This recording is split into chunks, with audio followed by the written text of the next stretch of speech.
Hello, everyone. Welcome to this series of podcasts. I'm here with Paul from Winning with Webinars, and I'm super excited to interview him and have a quick chat about his work. So, Paul, welcome to our chat. And let me ask you real quick, tell me a little bit more about yourself, where you come from, what you're about. Sure. Well, Karol, thanks for inviting me today. It's very good of you. Okay, so my background, if I just try and summarize that quickly, I graduated in engineering a long time ago, and worked as a software engineer. Then I worked as a project manager, and about 4 years ago, after I got made redundant, not for the first time, companies were having a hard time.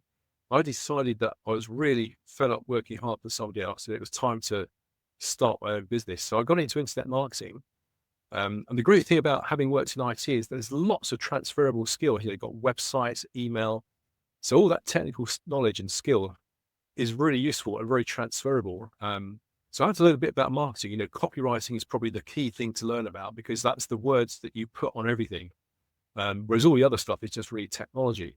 So that's how I got into it. And in terms of the webinar, the Winning with Webinars program, about a year or so ago, I was approached by, I think it's about 7 or 8 people, all of whom were different types of coaches. They all knew that webinars were a good thing to do. And it's quite interesting when you listen to the testimonials. The common theme is overwhelm and technical challenges because they all want to do a webinar. They sit down, right, I'm going to run a webinar. And they think, oh my God, where do I start? I've got to do a landing page. I've got to build my slides. I've got to do an email sequence. And they just kind of get overwhelmed and they get stuck. So I thought, given that there's this demand that people want to do it, I'll create a program to show them how to do so. Nice. So pretty much the whole idea came directly by the customers or pretty much the people you were dealing with in your business, right? Yeah, very much so. It's kind of, it's just strange how life happens sometimes. I had this sort of, I think within the space of about 6 months, as I say, these 7 people, we had contact. There was a lady in Germany who does like transformation coaching. There was a business coach, a life coach, a relationship coach. And I was just getting into webinars myself at the same time. So I took this as a message from the universe to say, Paul, you're being told there's a demand for a product to meet these requirements here. So I thought, okay, I will put together a program that addresses the common needs. Because working with these 7 people for the first time, it was a great learning opportunity for me to find out what kinds of issues were holding people up when they wanted to do a webinar. And that's how it evolved. Nice one. Nice. Yeah. These are probably the best options or, opportunities you get when it directly comes from the demand, from the people you are talking to, like, this is what I actually need. And you're like, yeah, I can actually help you with this. Right. So like I had many times this situation as well that came to me like, this is actually good. Awesome. So tell me, what advice would you give to anyone who wants to run webinars? I think that probably the first part of advice is to practice speaking skills. I find a lot of people, because in my program, as well as teaching them how to set up the technology, I actually teach them how to structure the presentation, and I teach them basic speaking skills. And it's really quite interesting because a lot of people have never done any speaking before, and they find that even if they're on their own and there's nobody else in the house, they feel quite uncomfortable speaking out loud to themselves, which is quite amusing because what have we got to be afraid of ourselves? It's quite funny. So the very first thing to get started is to stand up, and standing up is important because it gives you confidence and energy and good voice projection. Get a book, a magazine, and just start reading out loud for 15 minutes a day, and practice articulating the voice, the tonality, the cadence, because how we speak, I remember some of the teachers at school, the really good teachers were the ones who were animated and they had a great voice. And they were very compelling to watch. They could teach you anything because they were so engaging. And you get other people that, even though their subject matter is really interesting, they talk in a very monotone voice and they're not very animated. And the audience they're just going to fall asleep. First things first, without any technology, just practice speaking. It's the best thing to do. Right. So kind of like the energy when someone is speaking is pretty much vital in webinars, right? Very much so. you've got to, you're trying to make a connection with the audience. So what there's that phrase that it's not what you say, it's how you say it that counts, because you're building that knowledge, that know, like, and trust. You're building it up. So eye contact, showing your hand is important, body language. So all of those, the actual delivery skills are worth practicing. And once you've we need to master it. There's always something you need to learn. But once people are more confident doing that, you can then think about actually putting their slides together and wrapping it all up in a webinar. Gotcha. Yes. And yeah, I totally understand that, and it makes sense, because whenever I listen to something or on some course, whatever it might, I don't really get sold on what they're saying. I'm actually sold on the energy and the way they're saying it. So the tonality and the way how they work with the audience is very important. Cool. Very much so.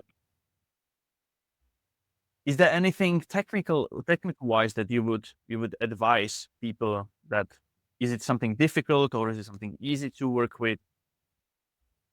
Well, it's hard. It's a tricky question to answer, because one of my clients in Germany, she went through the program and she picked up all the technology really quickly. She was very tech savvy. She still needed a little bit of help, but she managed to do all the email sequence, the configuration herself. And at the other extreme, you get people that are, although they go through the program, they realize that it's not really their thing to set up, an email sequence or configure a landing page. So they're quite comfortable designing the slides and delivering a presentation, but they then ask us to do it for them. They say, Paul, I don't really like doing web page stuff. Can you do it for me? And yeah, of course we can do that. And writing the copy for an email sequence or configuring the email sequence. So we can do everything, or some of the bits in between. It depends on the person. Oh, you've frozen. I'm not sure if you can hear me, Karol, but you're only just frozen here. The clock's still going, but maybe it's the internet, maybe it's my end. I don't know. But you've definitely frozen. Oh, let me go on to Messenger. Ah, you've gone. Are you back? Hello? Yes, sorry. Sorry, don't know what happened there. Probably the internet. I don't know. It could be my end. It could be delay. Sorry about that. That's okay. Okay, so what was the last thing that we talked then?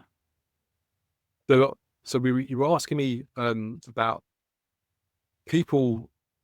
I think the question was, do people actually set up the webinar themselves? And I was explaining that some people are very good with the technology; they can do everything. Yes. Other people that aren't so good, and they like to sort of have us set up all the technology so that all they have to do is stand up in front of the camera on the day and deliver their presentation, and we do everything else. So it's one extreme to the other. But that's part of our service. We do a done with you.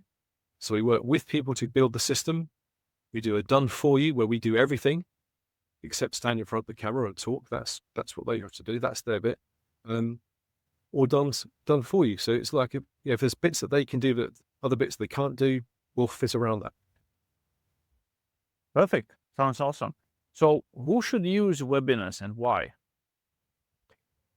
I think I've seen a lot of different types of marketers use webinars. I've seen people selling products such as solar panels and things like that.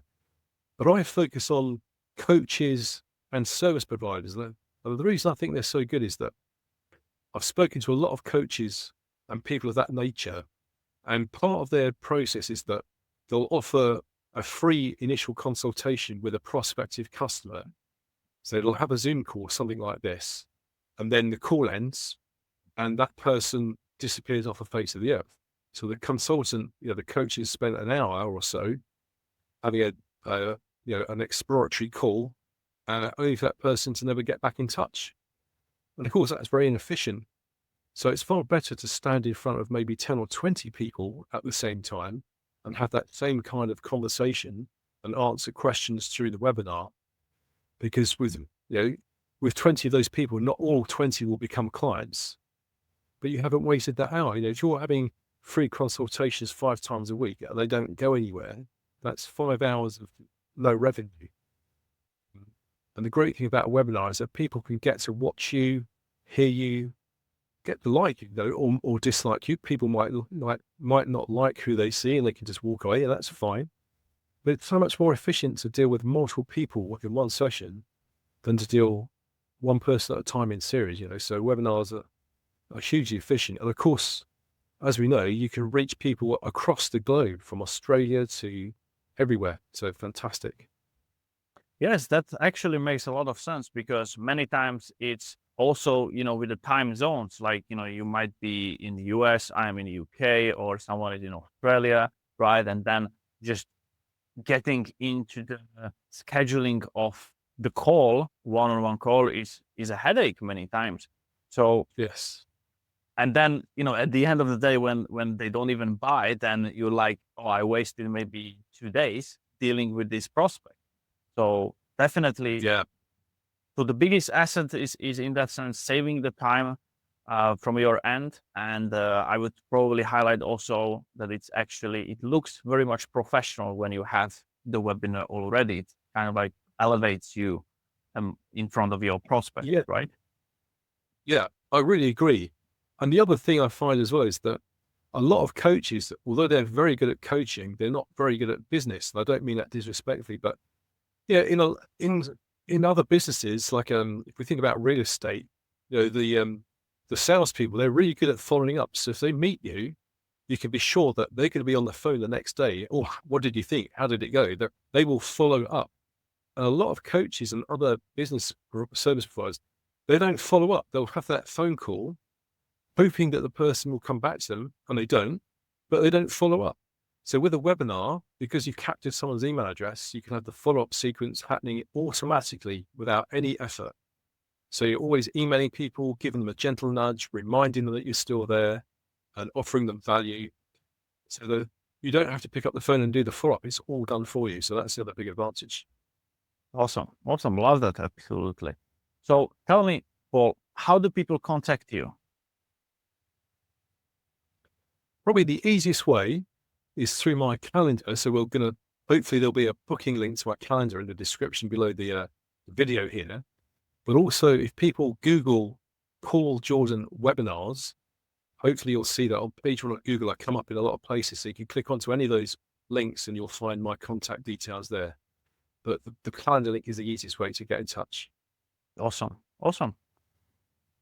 Well, I hope we're going to obviously make sure that all the links are down below. And yeah, it was a pleasure to meet you, Paul, and to chat about the webinars, which I find very, very amazing and interesting thing, which helps all types of businesses. So I recommend everyone to actually get in touch with you as well. And yeah, it was a pleasure to see you. Hopefully, guys, everyone, you enjoyed it, and have a great rest of the day. See you guys. Brilliant. Thanks, Karol. Nice to see you again. Bye. See you, Paul. Bye-bye. Bye. Cool. Okay, perfect. So what I'll do, I'm going to click stop recording. Yeah.